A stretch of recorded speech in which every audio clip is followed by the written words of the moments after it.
Hey guys, what's going on? In this video today, I'm going to be talking about when to use CBO to scale. So I'm in my ad set section here. Obviously, these are not published. It says fixed because I'm just showing you guys how to do it. I'm not actually running anything in this business manager or ad account. But yours obviously would not have this and it would say active, you know.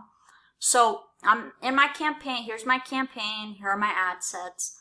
So the only time that I would test with CBO or try to scale with CBO is basically I would take my best performing ad sets. Okay, so say I had 5 out of 10 ad sets that are performing really well. What I would do, okay, is I would select those 5 ad sets and then I would duplicate them in a new campaign. Okay, I would name my campaign CBO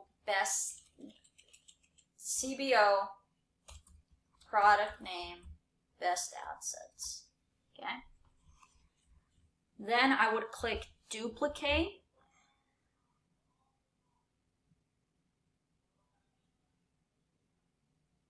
Okay, then I would get out of here and I would go to my campaign level, and here's this. I want to make sure that the CBO is on, so I would come over here, toggle this on to campaign budget optimization, and then you want to, depending on how far you've scaled those 5 ad sets. So for your budget, you would start off with $100 minimum, depending on how many ad sets are in there.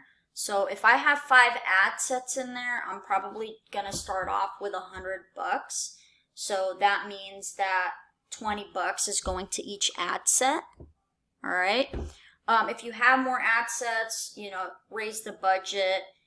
You could start lower if you want, but if you know these ad sets are performing, you know, it's best to always start with a budget of 100. If you have less than 5 ad sets, then I would lower the budget. Okay, so I would aim for at least $20 per ad set when you're testing with CBO.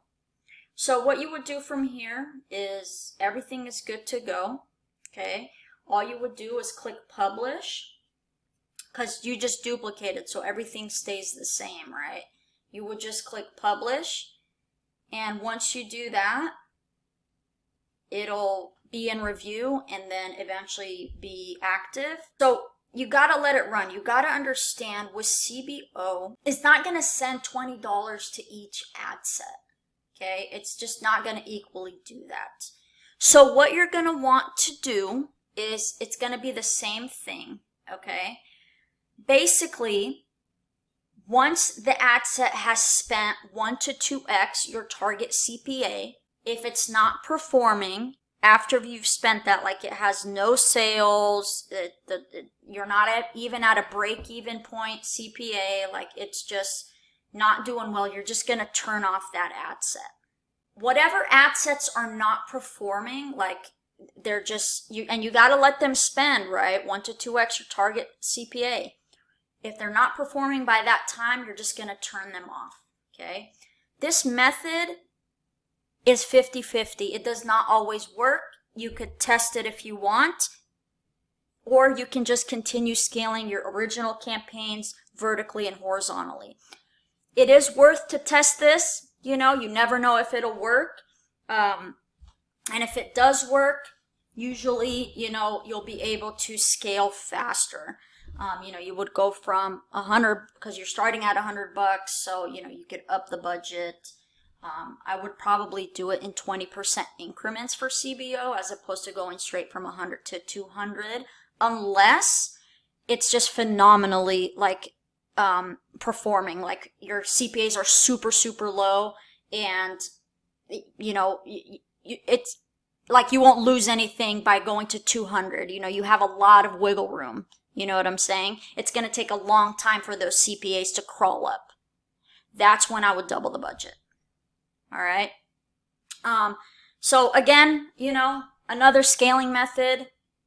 Try it out if you're, you know, by going with your top performing ad sets. If it doesn't work, just turn it off. You know, if it does work, scale it, and you're good to go. All right, guys. Thank you so much, and I'll see you in the next video.